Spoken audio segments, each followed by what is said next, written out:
panguva ino ikonzi a total peg is coming. Varikuonekwa kunzi pane significant changes achaitiwa military structures, governmental structures nezvimwe zvakadaro after the passing of the CAB3. Zarabina mashoko buda panguva ine some of the people vanoonekwa kunzi there are under 20-30 lieutenants where panguva ine calling, denouncing vachienda against the CAB3. Inoonekwa kunzi yakutopasiwa panguva ino.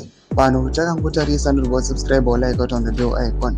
President under 2030 handle inobuda nyora ichiti alert, mnangagwa plans a massive military shakeup after signing CAB3. Information suggests a total peg is coming with all war veterans, senior officers and generals set for forced retirement. The military must be ready. Knowledge is power. Don't be blindsided. Doma developments are kubuda panguva ino achinzi aiwa ndo zvakarongwa izvi kuti panyatso kuitwa a total peg from the military, war veterans, senior officials, generals. Vanhu vachangonzi you have to retire panguva ino with immediate effect. Ndo zviri kususpecta vanhu. Panguva ino kuri kuonekwa kunzi CAB3 panguva ino it is being pushed and has been initialized nevanhu vasiri government officials.